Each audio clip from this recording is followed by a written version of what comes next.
All right, let's get to this. Let's get to this. I hope this video isn't scratchy because all of a sudden I'm trying to get this thing in order, and the first few are okay. I'm recording it, playing back just to test the depth of field, the sound, the lighting, and everything's clear. Now I'm trying to. Now I think I got it in order, and now all I hear is scratch, staticky in the back. Please, God, please don't allow the scratch to be there. Welcome to the YouTube Sports Network. If it's there, bear with me. I'll try to make this as quick as I can so it's not too much of a disturbance. But this is annoying. God, you're with me. I know you're with me. YouTube Sports Network. Guys, this is real quick because the season's about to begin and we're not doing this crap going into the season where I want to say things right at the tippy toe at the deadline. No, we're gonna do things a little bit better this season. But bear with me even though right now is the game's starting in about an hour, so I'll do better at getting my information out hours or days before. I just want to get this out because I just feel so compelled to mention some names before the season begins. Because there are names out there that I think are flying under the radar, and I think it's important that a lot of people hear this, especially in terms of fantasy football. So this is the YouTube Sports Network. I'm going to get up and make sure this thing is still recording. Give me 1 second. Yes, we are recording at minute 35. This is we're still working on the studio and the setup and everything. I'm sure some people recognize this couch. All right. Here are names. Wide receivers who were underrated last season, or at least flew under the radar, or who statistically were underrated. We're gonna get right to it. Patriots depth chart. Right now it's Stephon Diggs, Demario Douglas, and Keyshawn Booty. They call him Booty. That's what I'm focusing on. That guy, Keyshawn Booty. Yeah. So this list is gonna be about guys last season who had between like 60 and like 70 targets, about 60 something targets to like the highest 75.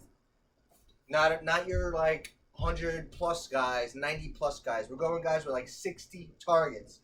These are the guys that are considered underrated in my book. Keyshawn Boutte played in 15 games last season.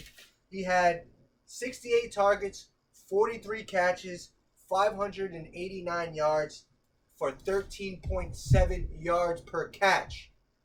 That was number one on the Patriots. With Drake May getting more comfortable and was better as the season was going on, last year, you would expect a jump, assuming a jump.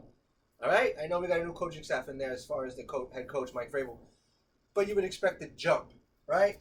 So a guy like Boutte, who had good stats last year in a limited role and beat Derek Stingley, I saw one highlight, down the field, beat him on a deep pass, 40 plus yards, who Derek Stingley is considered one of the best young cornerbacks in the league and maybe one day will be the top. Who knows? This is always interchangeable. But he beat him. And that's one sign that this guy's good, obviously. And he was an LSU boy, just like Stingley was. So LSU wide receiver doesn't always guarantee success, but this guy was a teammate with Malik Neighbors, a young Malik Neighbors. But I like Boutte to be one of those guys that you go, I'm going to consider this guy in fantasy. I think he's going to eventually, he's not drafted, but he might eventually start getting on your radar. That's number one.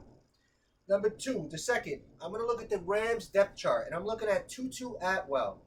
62 targets, 42 catches, 562 yards for 13.4 yards a catch. That's second on the Rams. He got the play because Puka Nacua and Cooper Kupp both missed action last season. So Tutu Atwell and a couple other guys, Jordan Whittington, I believe, but Tutu Atwell in particular was a very big beneficiary of the injuries, and he had his best season yet. I know now they added Devontae Adams, who is that deep threat, who will pretty much take over that intermediate down the field role. And you have Puka Nacua coming back healthy, who is that bulldog, short yardage, intermediate role, get it, first down, chain mover. But I think a guy like Atwell, after the season he had last year, depending if Stafford is healthy in their own season, maybe he's a guy that could will fall on your fantasy radar. It's tough though. I'm a little hesitant about this one, but I just want to give him love because of the guys in front of him. It's a tough depth chart to crack, but third receiver, and he had good action last season, but it was due to injury. I'm just saying, those are good stats. 62 targets, 42 catches, 562. Second on the team, 13.4. Does he get more love? Does he get more attention? Who knows? Tough depth chart, but I'm just saying.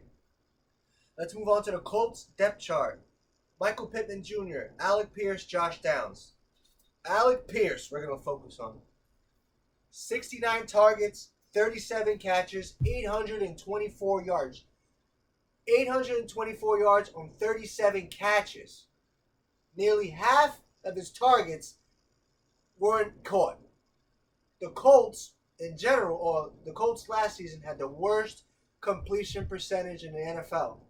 All the receivers might be due for an upgrade. I mean, maybe Josh Downs, he got a lot of love last season because he was a easier, I don't want to say easier, but maybe he was a easier target to hit in that the area of the field that he populates. But I'm just saying, Pierce, 69 catches, 37 catches, 69 targets, 824 yards. He led the NFL with 22.3 yards a catch. That is 5 more yards per catch than the next guy, Jamison Williams, who had 17.3. So what I'm saying is, if you give this guy a few more catches at that rate, obviously that's probably not a sustainable rate. This is the 1982 NFL season and the San Diego Chargers. I'm just saying that that's a guy you're probably going to say, wow, with better, more accurate quarterback play, he might fall on your radar. You can't ignore that 22.3. So I'm just saying, that's a guy, let's see. You get him more targets, you get the ball in his hands more, what could he do? Because he's truly a deep threat and truly a playmaker. Another guy. We're going to get to Christian Kirk. He's not playing today, but Christian Kirk is one of those guys that I'm going to talk about later. He only played in 8 or 9 games last season. He averaged 14 yards a catch. And now he's with the Texans. And not a really big depth chart with Tank Dell and Stephon Diggs. Tank Dell's hurt. Stephon Diggs is not there anymore. Christian Kirk is going to fly under the radar. I feel like he has been. But we'll get to him later as far as the stats. But I just mentioned him now. Titans depth chart. We're going to go to Tyler Lockett. Who he's competing with? Calvin Ridley, who's the number one guy. He's getting paid for that. Eric Ayumanar. I don't know how to say his name correctly, but he was a draft pick by them. I believe he was a 5th-round draft pick. And then you have Van Jefferson. Tyler Lockett, they're kind of both of those deep threat guys.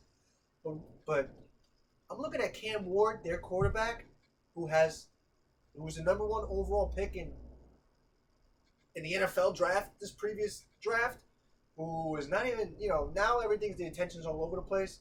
I remember quarterbacks used to be like, everything was about the first round quarterback, but seems to be like we're separating from that, or that idea. But Cam Ward, I've been watching his highlights, I don't watch a lot of college.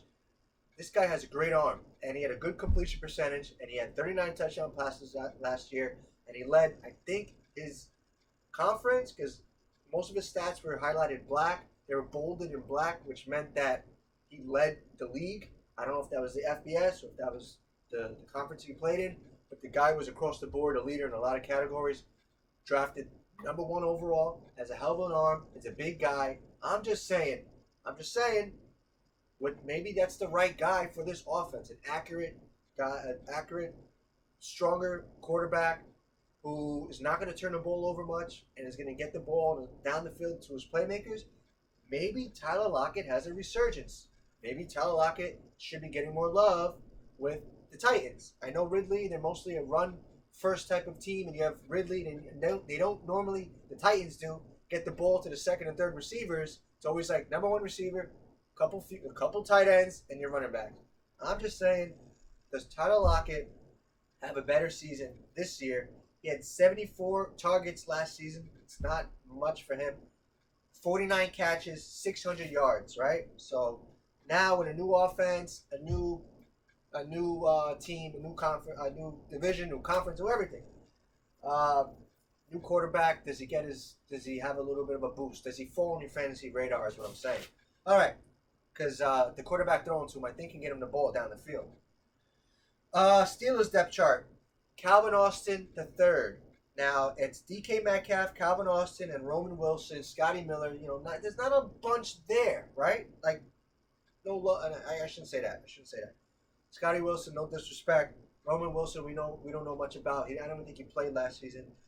But Metcalf, Calvin Austin, and George Pickens. They were George Pickens, Metcalf, and Austin, I believe, were literally in a line of yards per catch for receivers. So what I'm saying is, the average for the from the top to bottom, the highest yards per catch with Alec Pierce going down the list at I think 9, 10, 11 or 10, 11, 12 or I can't remember exactly the numbers, but it was succession was George Pickens, DK Metcalf, Calvin Austin, and I think they were like top 12. So what I'm saying is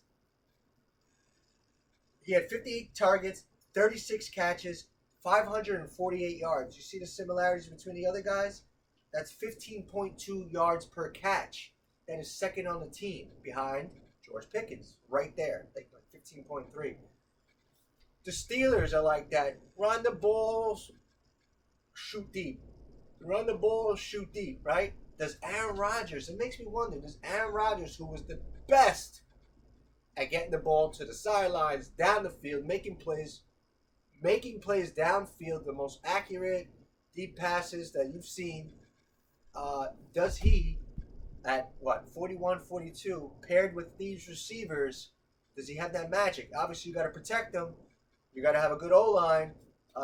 Does that happen? But I'm just saying, Calvin Austin might fly under some radars. He had a decent season last year. I'm sure some people started him in leagues as the year was going on. Does he get back onto people's radar and the offense that they have and what they're trying to run? I'm just saying, Calvin Austin with Aaron Rodgers there as a quarterback, right? Now we're gonna look at the Packers depth chart. This guy, a little bit higher targets. He has 75 targets. He had 55 catches. He had 857 yards, and he had 15.6 yards per catch, which was sixth overall. All right, so if he was sixth overall, that helps him with this. That means that Calvin Austin at 15.2 was top 10 or at least top 12. So I didn't get to confirm, but that confirms it right there. At 15.6 yards per catch by Jaden Reed is sixth overall. That means that Calvin Austin at 15.2, just 0.4 off, is right there in the top 10, I'm assuming. Don't mind that. I wish I could edit that out. Excuse me. I'm just trying to get this in because I don't have a lot of time. And I got to travel up north. So Jaden Reed, I really like Jaden Reed. He helped me win a fantasy championship a couple years ago. Helped me and my friend win a fantasy championship. My girlfriend at the time. I don't know what we're doing now. But he helped us win a championship last season with 2 touchdowns in that game. And now he has Romeo Doubs still there, but they drafted, what's his name? Marcus Golden? Is his name Marcus Golden?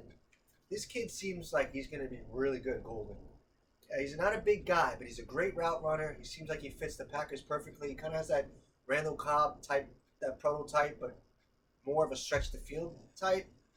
Kind of a more different type of body, more of a athletic. I don't want to say Randall Cobb was athletic, but this kid seems like he's just more of like a Tyreek Hill type of receiver. And so obviously those guys are going to get targets. I mean, Golden's going to get targets, and Doubs. Forgive me if I said his name wrong. Is it Marcus Golden? But Romeo Doubs is there as well. But Jaden Reed doesn't get a lot. He's not getting that too much love. But he's a down the field threat. He's a playmaker. He gets carries.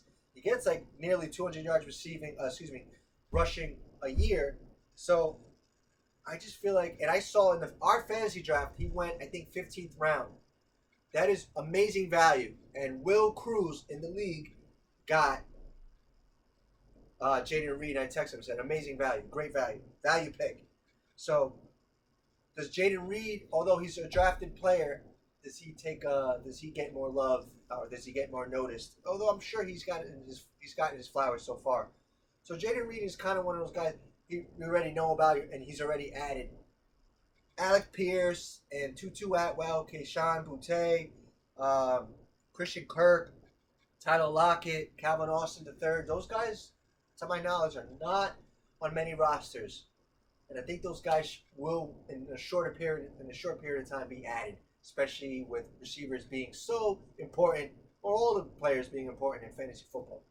You always look for those guys. And I'm going to give one more nugget. Josh Palmer. The Bills depth chart. See, Josh Palmer over the last 2 seasons has averaged 15 yards a catch. That would put him in the top 10, top 12, top definitely 15, but top 12 of yards per catch statistically amongst the leaders.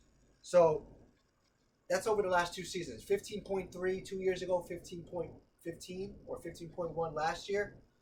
He's a guy that is very good at. He's a complimentary receiver, I guess you could say. Maybe he's not going to be your number one, but he's assembled nearly or just about or over 2,000 yards receiving in his 4 years in the league. All right, he's had a 700 plus season, I think twice or close to it, definitely once. What I'm saying is he's in Buffalo now with a depth chart that has Khalil Shakur, Keon Coleman, Josh Palmer, Elijah Moore, Curtis Samuel, and Terrell Shavers, right? So these are all, to me, this is a very underrated depth chart. You have guys that cover all the field. Most of these receivers do, but it just feels like they have every single route covered here. And a guy like Josh Palmer would, let's be honest, I think that role is kind of up for grabs. It's going to be a big committee over there in Buffalo, which they've seemed to adopt, and they seem to be okay with it, and it hasn't really affected them, especially with a guy like Josh Allen throwing you the football and being your quarterback. But I think a guy like Josh Palmer, who right now I don't think is on many rosters as well, fantasy football-wise, I think he's a guy that might fall on your radar. So those are the names. The season's about to begin. Well, on Sunday, the official Week 1 season, besides the Thursday and Friday, it's about to begin very soon. I just want to get those guys out, give you some pointers. Maybe you'll see it later. You're most likely, and you will see it later. But let's get to the action. Welcome to the YouTube Sports Network. We'll talk soon. Thank you.